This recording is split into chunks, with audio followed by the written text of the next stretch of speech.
Hey guys, this is Laura Kelly with Iconici TV MMA. We're here with Rose Namajunas, who is going to be coming up on The Ultimate Fighter, coming up in May. We just want to chat with her for a few minutes, see what she's been doing to train, and just kind of talk about her life. So, you've been doing some sort of martial arts since you were 5. Talk to me a little bit about that progression. Yeah, so basically, athletics and just martial arts in general has run in my genes and my family. My grandfather was a professional wrestler, a champion in Lithuania for a few years. And then also, a couple other family members of mine were also professional athletes. So that's kind of another thing that got me into sports in general. I did cross country, wrestling, basketball, track, you name it. But in high school, and I also did karate and taekwondo since I was really little. And it's kind of just something that my mom just decided to put me into. And I loved it ever since then. And just kind of when I wanted to get into other different martial arts, I started doing jiu-jitsu and pancration and stick fighting. I came across Duke Rufus's gym in Milwaukee, and I decided to start kickboxing. And then I saw, other stars there like Anthony Pettis, Pat Barry, Eric Schaefer in the UFC at the time. So those were the, role models that made me realize I could really do this more than just a hobby. Okay, and that's kind of what brought you to MMA, that's made you decide on MMA above everything else? Then? Exactly, yeah. And, martial arts has always been the passion, at least in number one spot, sports in general, number 2. So I just decided, why not make some money doing what I love?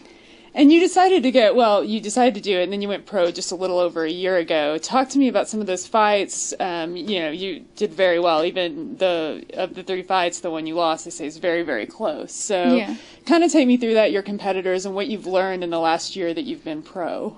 Yeah, I've learned a lot. I'm more than grateful for everything that Invicta and Shannon Knapp has done for us, and just giving the opportunity to turn pro and have my pro debut in Invicta at such a high level. It's definitely an honor to compete there. And my first opponent, Emily Kagan, she was really tough. She definitely was a great test for me. And, I took her into deep water. She took me into deep waters. It was a back and forth grind for most of the fight. I ended up getting the finish just because it was such a great thing that I did that because, it was really close. And the second fight, I trained just twice as hard as the fight before then against Katina Catron, a really, tough opponent as well. And I had been working on this, flying armbar move, the infamous, notorious, whatever move that, everybody is known, I'm known for now. And I've been throwing it in practice, a few times. And then I heard about this isolation tank from Joe Rogan on his podcast and stuff, and I decided to try it, and I used it for visualization. And I really saw, it was actually kind of crazy. Many people might not believe this, but I saw the flying armbar while I was visualizing in the tank. And I ended up pulling it off with the, twisted ankle 2 weeks before the fight, and just a lot of other, stuff going on in my life at the time, and it was great. And the relief was like, whew. So after that, I was on cloud 9, and my confidence was, I don't know, just the most it's ever been. And it was almost like a false sense of confidence. And then my next opponent, I think I underestimated her, but also I was bogged down too with personal issues and stuff like that. And she's, I commend her for, what a great battle that we had. But I think that but now looking back on it in hindsight, I really want to give it another shot and, not let it go to the judge's decision. Well, and speaking of that, she's one of the ones you're going to be on The Ultimate Fighter with, and you're moving into a house in May in Vegas, right, with several girls.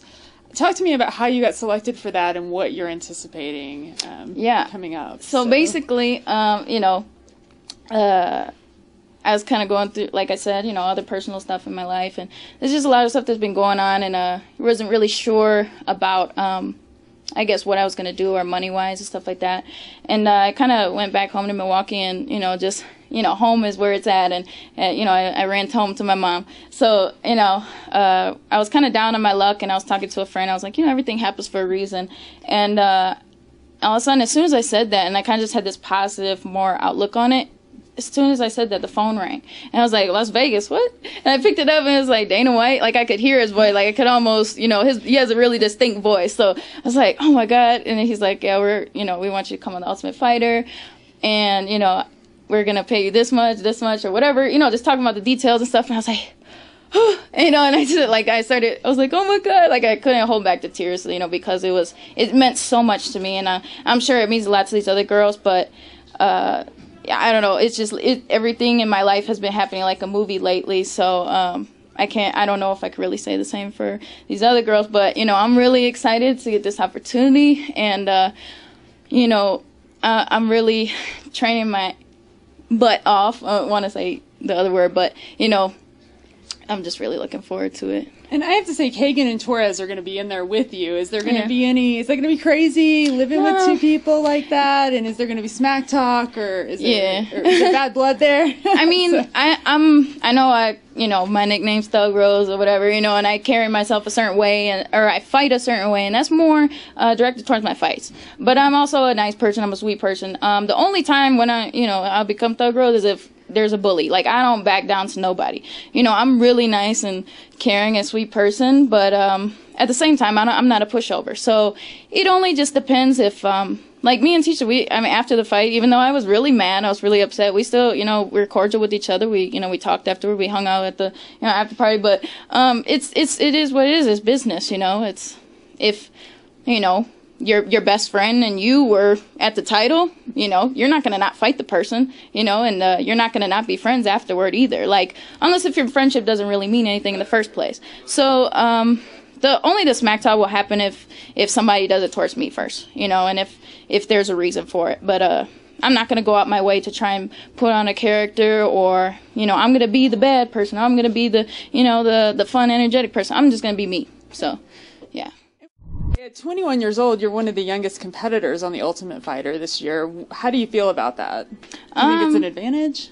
Yeah, I mean, it's definitely scary, because, all these other girls, I've always been out experienced in every matchup that I've been in. But at the same time, it's really, I guess, it's a challenge that I'm really looking forward to overcoming, because I usually overcome it every time. And, I don't know, it's just, I think it does give me an advantage as well, though, because, at the same time, I'm only 21, but I have had a lot of life experiences. So, I don't know if I'm necessarily at a disadvantage in that term. And then also my youth and my, it gives me that kind of drive and that motivation that a lot of girls, if they've been doing this longer, they kind of might not be so pumped up to do this every day. So they better watch out for you. Yeah, exactly. And what I think is pretty cool about this season, it's the first all-women's season, all strawweights. What does that say for women's MMA to you? What do you think that means? I think it's great. I think that it shows that we're, it's not just, it's not just one person or one girl running the show. Obviously, in the beginning, Gina Carano was pushing everything, and Ronda Rousey now is obviously taking the spotlight. But now it's like the 115-pound division, there's so many girls that, including myself and other girls that have the star power and that have the skill and that have the physical ability as well, and the looks too. So, well, I guess it's, subjective or whatever you want to guess. Like, I don't know. But I think it just says a lot of accomplishment for women's MMA, just because it's not just one girl. It's not just going to be one girl holding the belt. I think it's going to go back and forth. But at the same time, I don't want to say that because, if I get the belt, I'm going to keep that. And, Ronda's a huge fan of yours. Have you heard this? Yeah. As a matter of fact, yeah, I have. I was actually thinking about going out there to train as well. Things have been kind of, scheduling stuff has been kind of difficult. But, yeah, I'm a huge fan of hers, too. So just her mentality, she's the whole package. She's got, the ability, the skill, but also it's just, mentally, I think she's above everybody else too. So talk to me right now. I mean, you've got a few months up until you guys move in. What are you doing to train every day? Take me through a regular day in your life.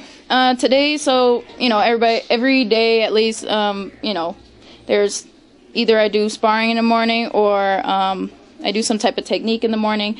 And before that, I've started to do my distance running. I started to get back into that. This morning I did like 3-mile run. Then I did sparring this morning after that. Then hit pads. Then I went home to have lunch and shower and stuff like that and relax a little bit. And I went back to 3 303 and did some rolling, did some BJJ or whatever you want to call it. And then, yeah, so 4 workouts today has been pretty tough. And, you know, as you can see, I'm still up and energetic, but, you know, I'm ready to crash, too. But you get 1 day off a week. You let yourself have 1 day off. Yeah, as well, on Sundays, you know, that's my day off to just relax and hang out with the family, you know, hang out with Pat and my dog. Yeah. And I know you don't get a ton of time off right now, but I know, I mean, something I think that's interesting about you, not only are you a fighter, you're a musician, too. People don't know that. So yeah. Is that something you do to unwind sometimes? Yeah, or? So mixed martial arts, you got to be well-rounded in all the aspects of the sport. You got to be good at jiu-jitsu, striking, everything else, wrestling. Same thing for me in life. I like to be well-rounded. I like to, you know, explore every different outlet. I appreciate any type of art or sports or anything like that people, whatever they love doing, I appreciate it. And so music has always been a part of my life as well as martial arts. And it gives me a good balance, you know, and it's actually surprising anybody else that's a musician and also dabbles in the martial arts. You might be surprised to find that there's a lot of similarities in the two, and a lot of analogies that I can make between the two. So I think it gives me a different perspective when it comes to fighting. What do you think some of those similarities are?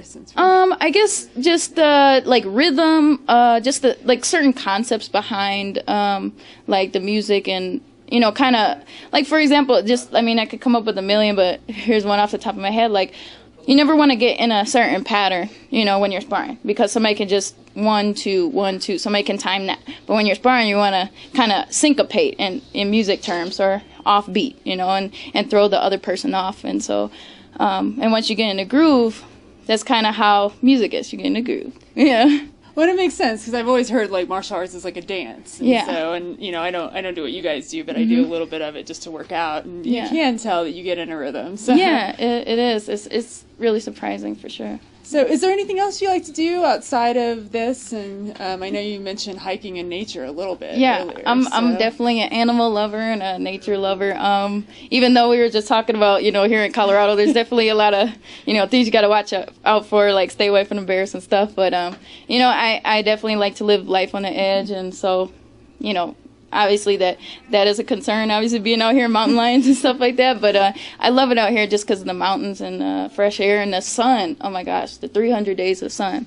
But yeah, ever since I was a little girl, in kindergarten they asked us what we wanted to be when we grew up, and you know, some people said, I want to be a president or the astronaut or something like that, and I said I want to be a farmer.